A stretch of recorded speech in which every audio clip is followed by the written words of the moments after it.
The question came without warning, without preamble, without any of the careful architecture that usually preceded the most consequential moments in a person's life. It arrived simply, plainly, the way a stone drops into still water, and the ripples it made that evening would spread outward for years. "Will you marry me?" The words hung suspended in the air above the white tablecloth, and the half-finished plates and the soft candlelight. 4 words, plainly spoken, with the weight of years behind them. The restaurant had been chosen for its privacy, its high-backed booths, and ambient lighting, designed to shelter important conversations from the curious ears of the world.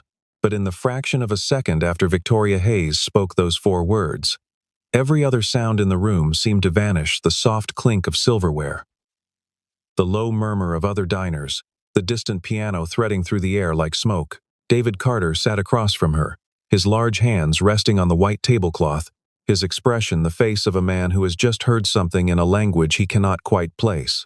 Beside him, his 18-year-old daughter Emma had gone perfectly still, her fork suspended halfway between her plate and her lips, her dark eyes moving slowly between the woman who had spoken and the man who had not yet found words to answer. Victoria stood at the head of the small, private table she had reserved, weeks in advance. Her posture impeccable, her composure only fractionally disrupted by the fact that her hands were trembling very slightly at her sides. She had built a business empire from nothing. She had negotiated contracts that made grown men sweat through their suits. She had stood before shareholders and boards of directors and hostile press and held herself like a wall. And yet, standing here now, having said the most honest sentence she had spoken in years, she felt something she had almost forgotten the name of: vulnerable. The silence stretched. And then Emma set down her fork, pushed back her chair, and rose slowly to her feet. David Carter had never expected his life to take this turn. At 45, he had built something modest and solid, a life shaped by routine, responsibility, and the particular quiet dignity of a man who has accepted his circumstances without bitterness. He woke each morning at 5:30, made coffee in the same blue-speckled percolator he had owned for 11 years, and left for work at the warehouse distribution center by 6:15. He managed a team of 14 people with a steadiness that earned him respect without fanfare, the kind of manager who remembered birthdays, who covered shifts when someone's child was sick, who never once took credit for another person's solution to a problem. His supervisor had twice offered him a promotion that would have meant longer hours and a quieter desk, and twice David had politely declined because Emma's school schedule required him to be available by 4 o'clock, and that was simply non-negotiable. He drove a 9-year-old sedan that ran reliably, if not beautifully, a dark blue car with a scratch along the rear passenger door that he had been meaning to address for 3 years and kept not addressing, because there was always something with a more legitimate claim on his Saturday afternoons. He owned a small house in a neighborhood where people knew each other's names and looked out for each other's yards and left surplus tomatoes on each other's porches in August.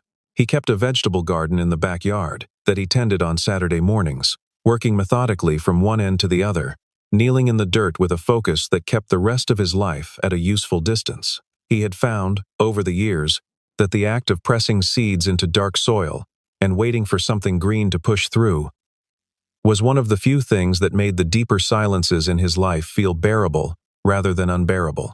Sandra had died 11 years ago, when Emma was 7.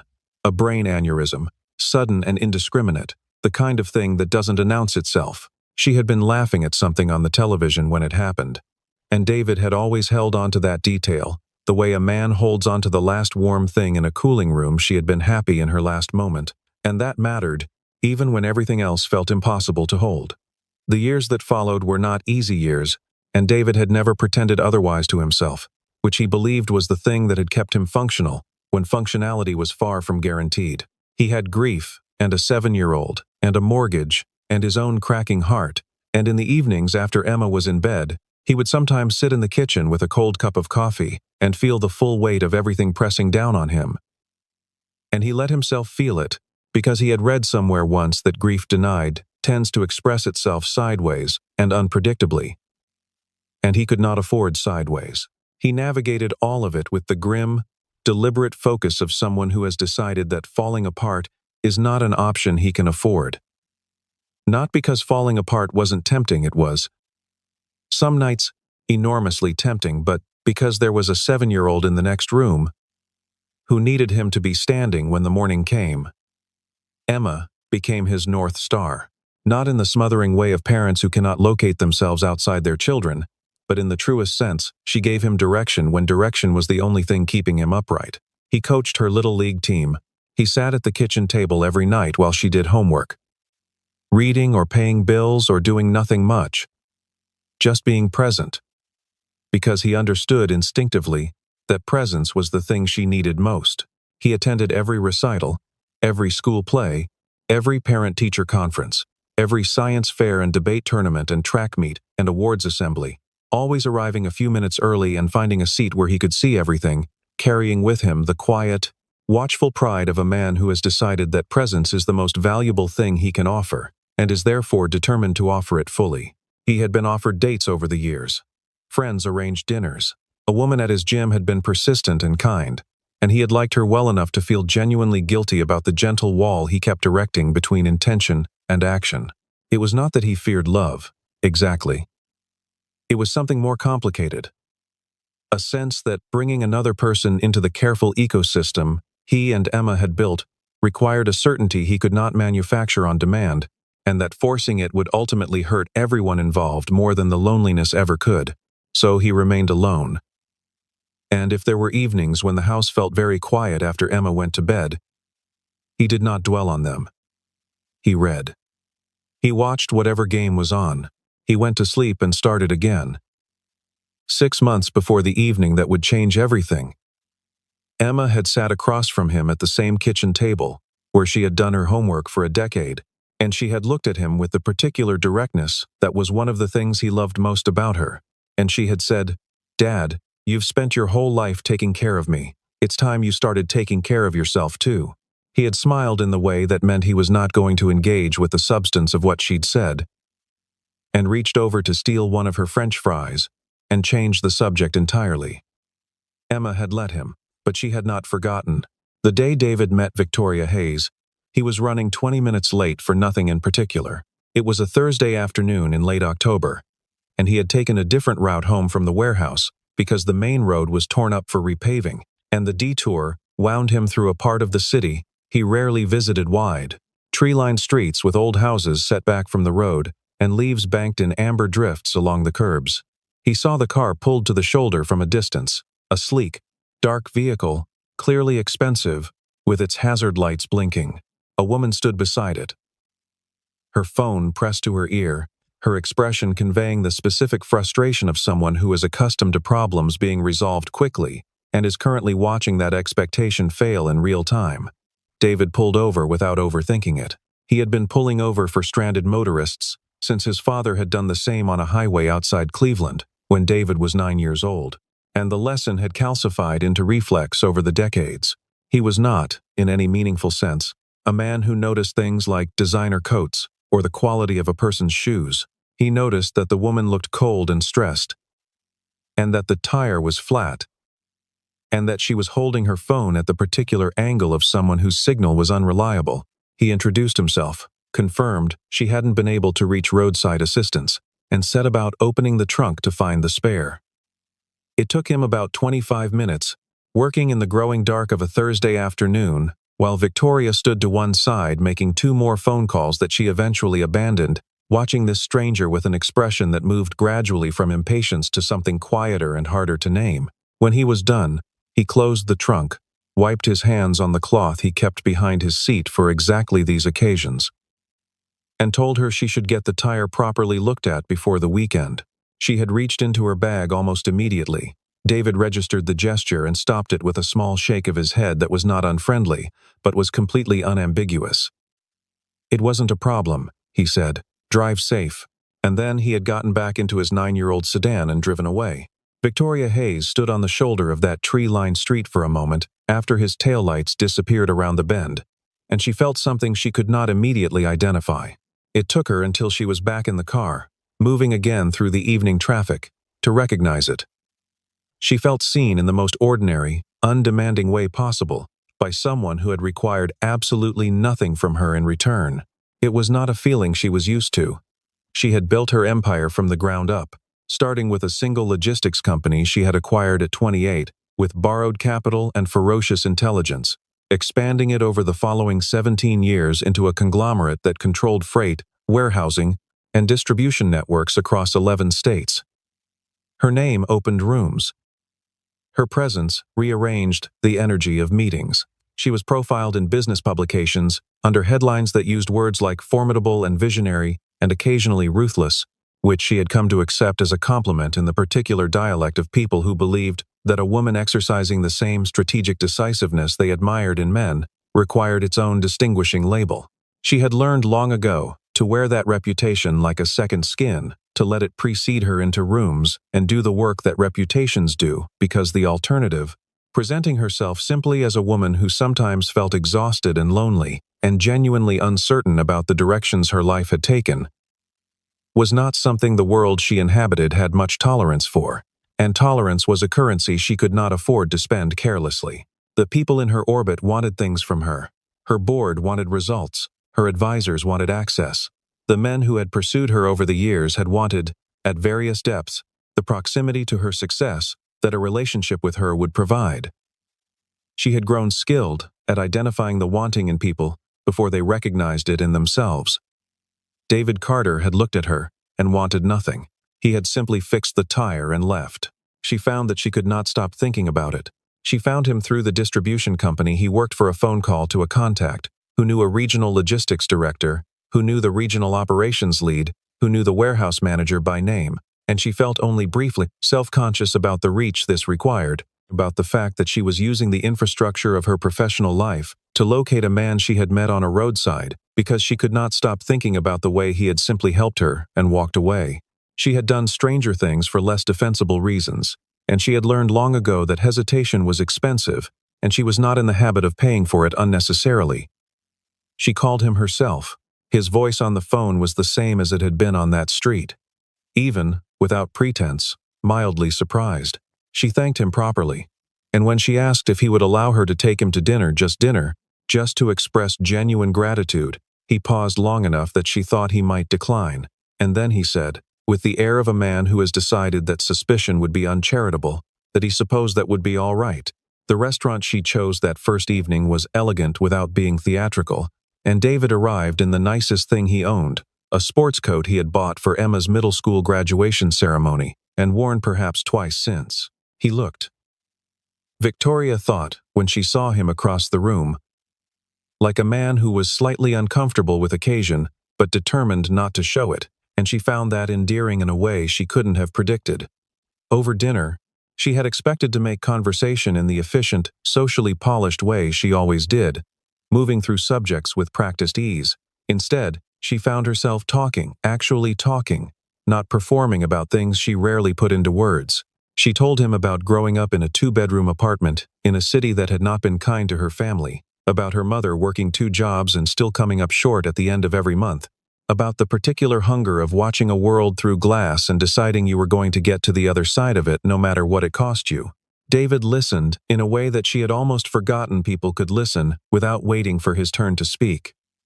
Without angling the conversation back toward himself, without the almost imperceptible forward tilt of someone who is already composing their response while you're still forming your thought. He simply attended to what she was saying with a patient, uncomplicated care that made the words come more easily than they had in years.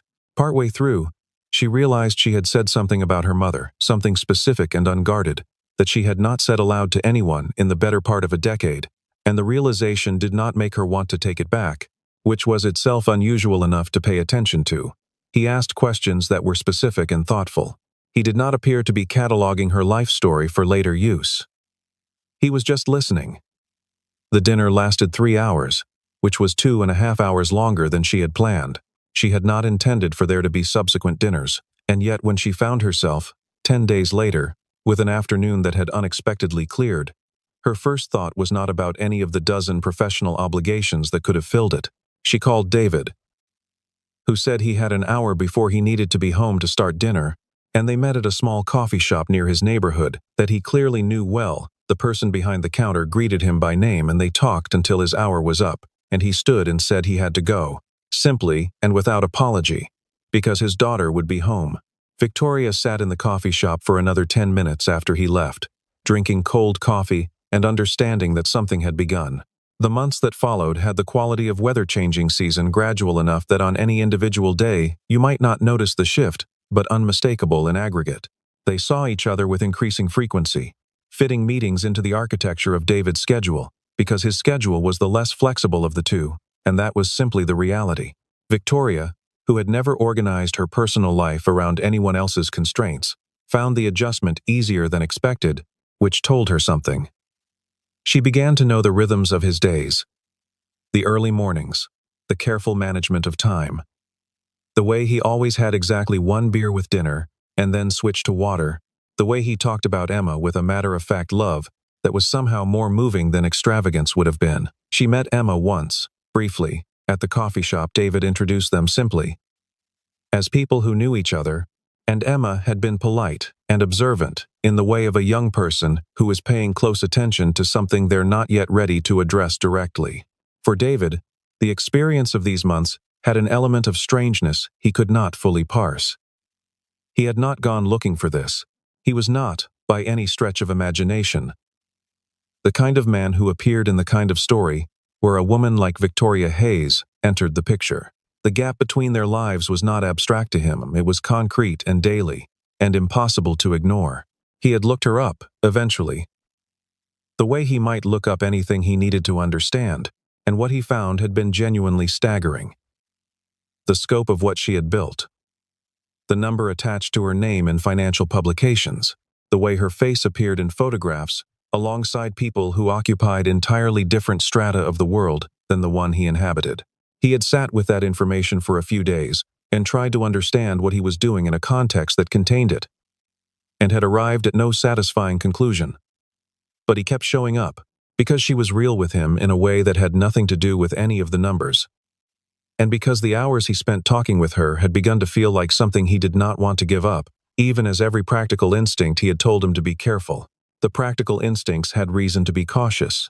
The attention came, as he knew it would, in the quiet, inevitable way of things that have been building just outside the frame of your vision, the way things in Victoria's world were noticed and commented upon and dissected by people who made their living doing exactly that, who had built the machinery of observation and speculation over years and kept it running on the fuel of other people's lives. He had not been naive about this possibility. He had, in fact, been thinking about it since the first dinner at the restaurant, when a woman at a nearby table had looked at them a fraction of a second too long, with the particular quality of recognition that precedes the reaching for a phone. A photographer caught them walking outside a bookshop in November, close together in conversation, unremarkable except for who she was. The image circulated. The commentary followed with the speed and appetite that such things always did. Men in David's position did not typically merit much attention on their own, but the contrast between his life and Victoria's made for a story that was easy to construct and easier to consume. The warehouse manager, the billionaire, the obvious imbalance, the obvious question about motivation. The word opportunist appeared in one piece. The phrase gold digger appeared in 3. David read none of these things himself, but a colleague at the warehouse printed one out and left it on his desk without explanation. And that told him enough. He began to create distance. Not dramatically, not with a confrontation or a speech, but in the quiet, incremental way of someone who has decided that the kindest thing they can do for another person is to remove themselves from the situation before any more damage can be done. He returned Victoria's calls a little more slowly. He found reasons that the timing didn't work. He was genuinely busy, genuinely constrained by the actual business of his actual life, and he used both of those things as cover for something else. The belief, deep and self-protective, that he was doing her a favor. The board of her company had reportedly expressed concerns. Her advisors had reportedly advised. He was, in the accounting of her world, a liability, and the most useful thing he could be to her at this point was absent. Victoria noticed. She noticed with the precision of someone who had spent years reading rooms and situations and the barely visible tells of people who believed they were concealing themselves effectively, the micro shifts in availability, the emails that took a day longer to return, the sense that a warmth which had been present was still technically present, but had been turned several degrees cooler by something she hadn't been given the opportunity to address. She understood what was happening. And she understood why. And for 2 weeks she let it happen. Because she needed those 2 weeks to arrive at a certainty she would not abandon at the first pressure. She had built her entire professional life on the principle that you do not pursue a strategy halfway, that commitment uncertain of itself always costs more in the end than commitment withheld. She applied this principle to the situation at hand and reached a conclusion. Then she drove to his house. It was a Sunday afternoon. She had not called ahead.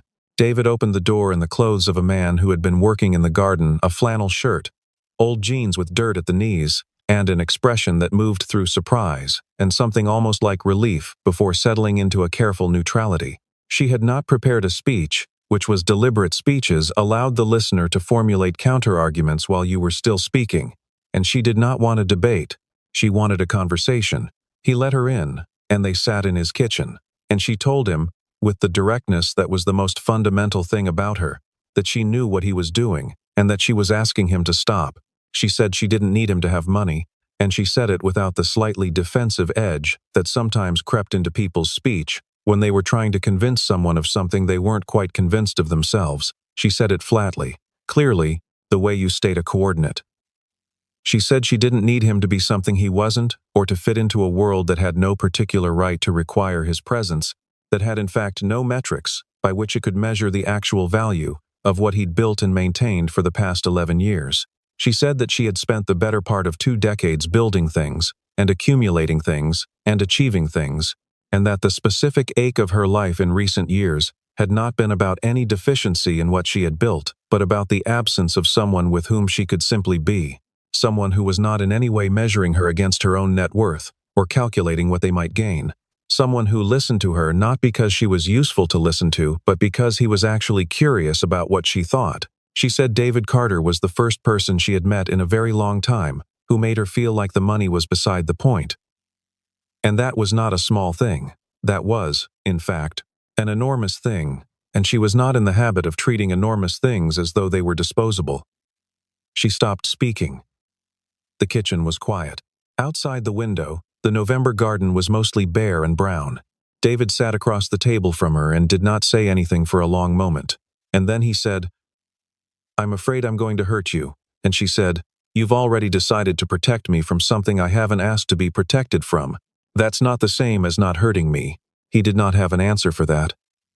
And after a while she stood and said she had to go. And he walked her to the door. And when she reached the threshold, she turned and looked at him, and whatever she saw in his face was enough. "Think about it," she said. And he nodded. And she left. David stood in his doorway for a while after her car had gone long enough that the cold came through his flannel shirt and settled against his shoulders, and then he went back to the garden and picked up the trowel he had abandoned on the walkway and turned it over in his hands without using it. He knelt in the cold dirt and dug with his hands instead, because the trowel was too efficient for what he needed, which was the simple resistance of the ground and the smell of the turned earth and the physical fact of something real beneath him. He thought for a long time about all the things he had told himself over the years about what he was and was not allowed to want, and whether those things were wisdom or whether they were fear wearing the clothes of wisdom, and whether there was a moment, some particular tipping point he had missed, when the protective instinct had become not protection at all, but a kind of quiet refusal dressed up as virtue. Emma came home that evening to find her father quieter than usual. Not distant, not troubled in any way that required intervention, simply quieter, in the mode of a man who is occupied with something interior and has not yet finished occupying himself with it. She made dinner while he set the table pasta, because it was a Tuesday, and pasta was what Tuesday called for in their household, and they ate together as they always did, side by side in the small kitchen with the window over the sink showing the dark yard. And she did not push him, because she had inherited from him the understanding that some things need to arrive at their own pace, and that pushing them only sent them underground. But after they had cleared the plates, and he was standing at the sink, she came and stood beside him, close enough that their shoulders were touching, and said nothing at all, just stood there, solid and present, in the way he had stood beside her for 11 years, when silence was the more honest language. He reached over and put his arm around her, and she leaned her head briefly against his shoulder. And he thought, "She is going to be all right. Whatever happens, she is going to be all right." and that certainty released something in him that had been locked for a long time. Victoria planned the dinner with the same attention she brought to negotiations that mattered. Which is to say, she thought about every detail without being precious about any of them. She reserved the private dining room of a restaurant she knew to be genuinely good without being performative, a place where the food was the main event and the atmosphere did not try to overwhelm it. She had debated for several days whether to invite Emma and had decided finally that to exclude her would be a kind of dishonesty, that what she intended to do affected Emma as much as it affected David, and that to treat Emma as a secondary consideration at this particular moment would be exactly the wrong signal. So there were 3 chairs at the small table, and 3 place settings, and 3 glasses of water already poured when David and Emma arrived. Emma wore a simple dark blue dress. David wore the same sports coat.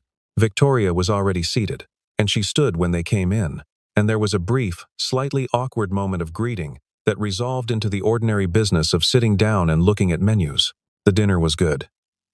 They actually talked with the particular ease of people who have separately decided they are going to show up honestly to whatever the evening required. Emma had a directness her father had given her, and a warmth that was entirely her own. And she asked Victoria questions that were neither deferential nor aggressive, but simply genuine, and Victoria answered them the same way. David watched them across the table with an expression that a person observing from outside might have struggled to name. It was something between wonder and the specific relief of a man who has been bracing for impact and found instead that the ground beneath him was solid. They had moved through the main course and into the kind of unhurried conversation that follows good food when Victoria set down her glass. She did not plan it for this exact moment, or rather, she had planned it loosely, as you plan the general shape of something while accepting that the specific moment will announce itself when it arrives. She knew when it arrived.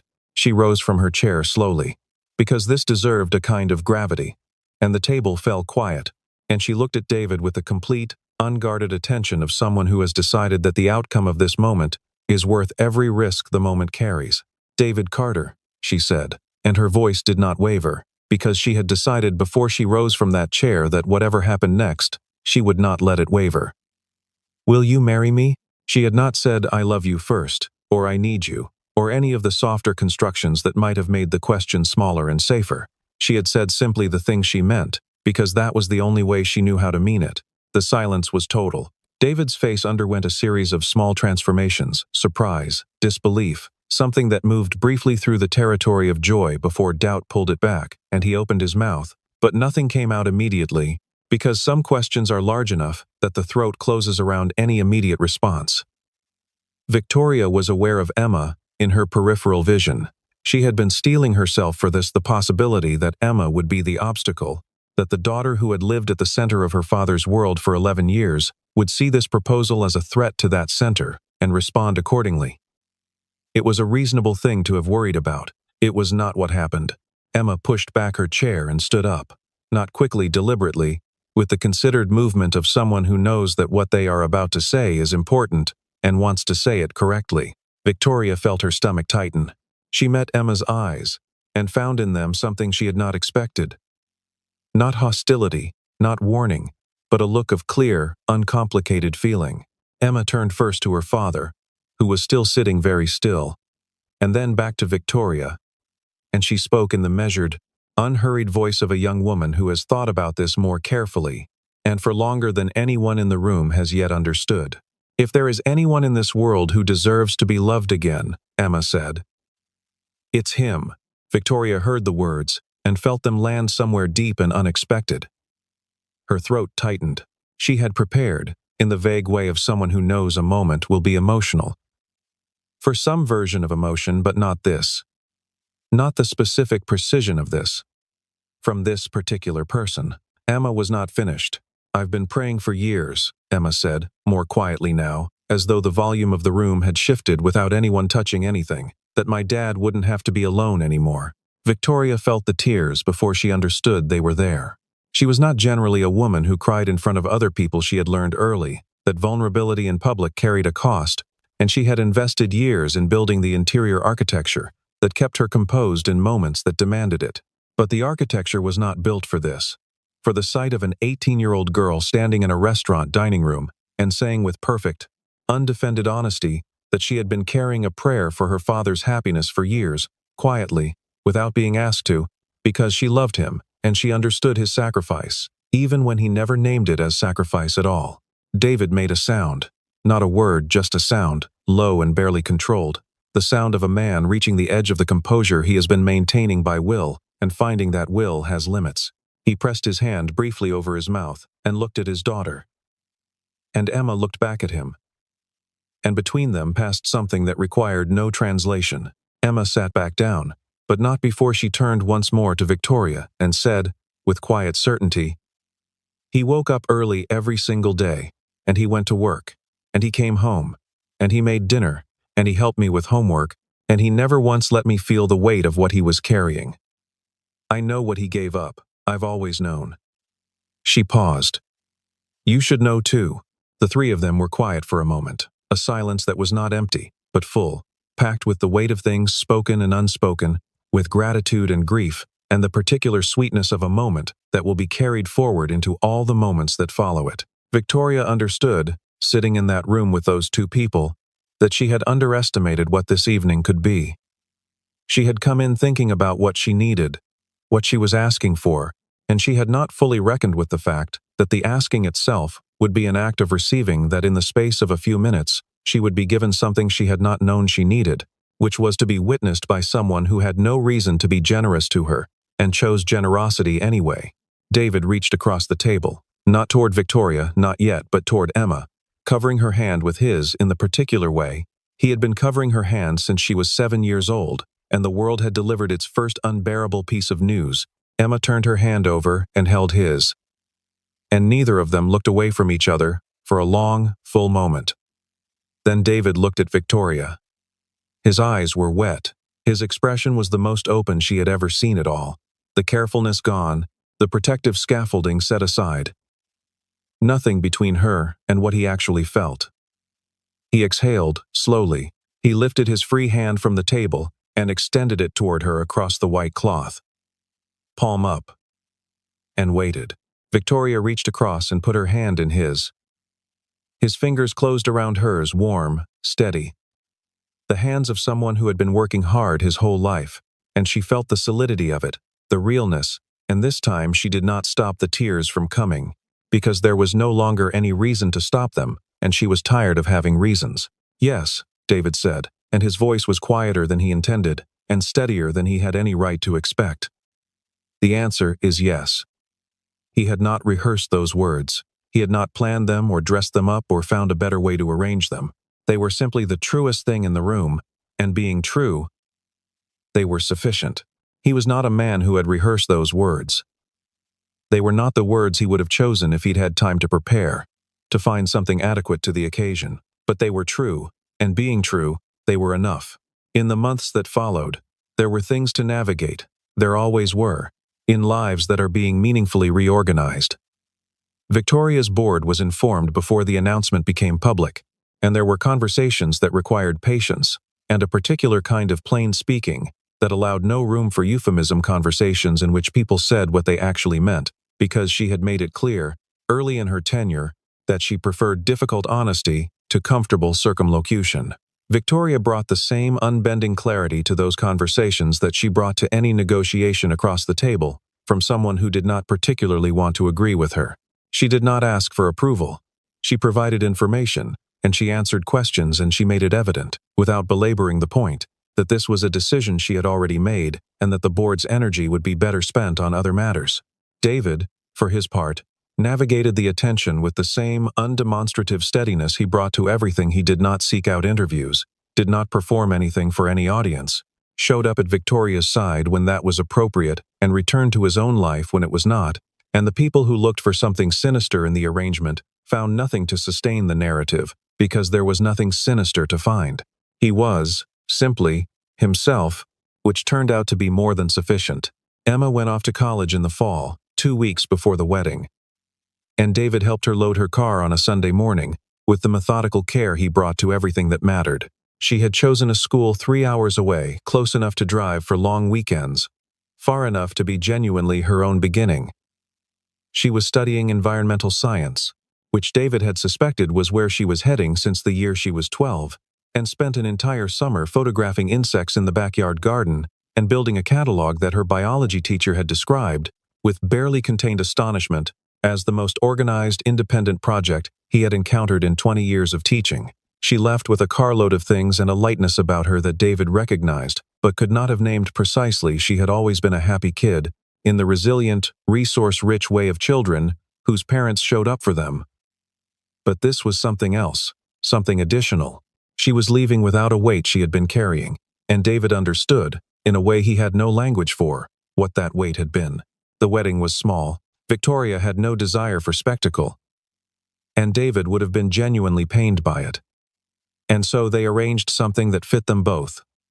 22 people, in a restored farmhouse outside the city, on a Saturday afternoon in late October, exactly 1 year after David had pulled over on a tree-lined street to change a stranger's tire. The ceremony was performed by a judge who was a friend of Victoria's from years back, a small, sharp-eyed woman who had known Victoria since long before anyone had attached impressive numbers to her name, and who therefore had the particular standing of someone who could speak at the occasion without performing it. The ceremony was brief and meant it. No excessive flourishes, no theatrical readings chosen for beauty over relevance, just the words that mattered said clearly in a room full of people who were genuinely glad to be there, and showed it by being quiet and attentive in the way that constitutes, at such moments, the most meaningful possible form of witness. Emma stood beside her father, because he had asked her to. Because she had been beside him for everything that mattered, and this was not the occasion to change that. She had made him a card the night before, handwritten on plain paper in the same rounded script she had used since she was 12 years old. And the card said things that David could not have anticipated and would not have been able to ask for, about what it had meant to grow up beside him, about the specific shape of his love, as she had experienced it from the inside. She had not mentioned sacrifice, because she knew he would not want the word applied to himself. She had simply described, in her precise and careful way, the things she had seen him do over the years, the small things, mostly, the unremarkable daily kindnesses, and the cumulative effect of reading them, listed one after another, was that David had had to sit still in the car for a long moment, looking at the page, breathing deliberately until the sharpness in his chest settled back into something manageable. He had folded the card carefully and put it in his inside breast pocket, and there it remained throughout the ceremony, close to his chest. The evening after the wedding, after the farmhouse had emptied, and the last guests had driven home through the autumn dark, the three of them sat at a long wooden table in the kitchen of the farmhouse that Victoria had rented for the weekend. Victoria, David, and Emma, who had stayed for the night, before driving herself back to school in the morning. The kitchen was warm and slightly disorganized with the remnants of celebration, and someone had left a candle burning on the table, and they were eating leftover wedding cake with the informality of people who are done performing for the evening and have arrived at the part of the night that is actually real. Emma had a blanket around her shoulders. David had loosened his tie. Victoria had taken off her shoes. It was Victoria who said it, with the gentle, slightly wondering tone of someone who has been turning a question over for a while and has finally decided to simply ask it. "I still don't fully understand why you stood up for me that night. In the restaurant, you didn't know me. You had every reason to be cautious." Emma considered this in the unhurried way she considered most things, not because she was slow, but because she had her father's instinct for giving important questions the weight they deserved, rather than rushing toward the nearest available answer. The candle on the table moved slightly in some imperceptible draft, throwing its light in slow, soft arcs across their faces. "I didn't know you," Emma said. "That's true." She paused. "But I knew him." She glanced at her father, briefly, the way you glance at something you have looked at so many times that looking becomes almost incidental. It is simply where your eyes go when they are telling the truth. I knew how he'd been. For years, the mornings, the evenings, all of it, he never complained. He never made me feel like I'd cost him anything. She was quiet for a moment. But I watched. I always watched. And I could see it the way something in him was still, when it used to be she searched for the word, louder. Before, She turned back to Victoria. That night, in the restaurant, when you asked him to marry you, it was the first time in years I'd seen him look like that. Like something had turned back on. She shrugged, but it was not a dismissive shrug. It was the shrug of someone offering the truth, in its plainest form. I wasn't going to stand in the way of that. Victoria looked at Emma across the table for a long moment without speaking. Then she looked at David, who was looking at his daughter with an expression that Victoria had come to recognize over the past year as the specific face he made when something was too large for words, and he had stopped trying to find them. She thought about everything Emma had just described, the years of quiet watching. The burden of knowing your parent is diminished and not being able to fix it, the particular loneliness of that, and the particular love it required to simply keep showing up anyway, morning after morning, without demanding acknowledgement. She thought about the girl who had been 7 years old when her mother died, and had grown into someone who stood up in a restaurant and said, without hesitation, exactly the right thing, at exactly the right moment, not because she'd been coached or prepared, but because she was the daughter of a man who had shown her every day what showing up looked like. David reached across the table and took Victoria's hand. And then, with his other hand, he covered Emma's where it rested near her plate, so that the three of them were loosely connected in the candlelight of this warm kitchen on the night of the first day of a new arrangement. Outside the farmhouse windows, the October dark was deep and complete. The candle burned on the table. Somewhere in the distance, something small moved through the fallen leaves, and there was a sound like a sigh, or like something settling into the ground.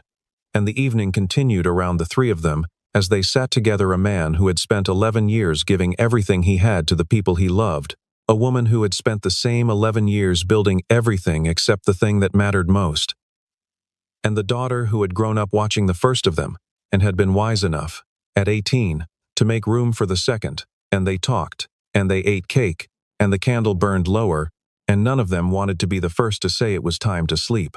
It was David who finally said it, as he always had, because someone had to. He stood and stretched and looked at the two of them, these two specific people who were his, and said simply that it had been a good day. Emma agreed that it had, without qualification or elaboration, in the way she agreed with things that she meant completely. Victoria said she thought it might have been one of the best days she could remember in a very long time, and that was enough. That was, in fact, exactly enough, not because the words were large or the sentiment was unusual, but because they were true, and the three people in that kitchen knew them to be true. And truth, said quietly in a warm room by people who have chosen each other, has a weight and a warmth that nothing else can quite replicate. David stood and turned off the kitchen light, and the room fell into the soft, incomplete dark of a room, still holding the remnant glow of a candle. Victoria leaned forward and blew it out, and for a moment they were all three in the full dark together, not an uncomfortable dark but a settled one, the kind that follows a day that has given you everything it had to give. Emma pulled the blanket closer around her shoulders and said good night in the voice she had when she was about to fall asleep, standing up, warm and slightly blurred at the edges.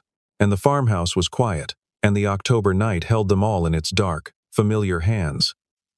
And what had begun on a roadside a year ago and had grown through uncertainty and public scrutiny and the small, daily courage of ordinary people who had decided to trust each other, all of that had arrived, without fanfare, without spectacle, in a warm kitchen on a October night, at something that three people sitting together could finally, without reservation, call home.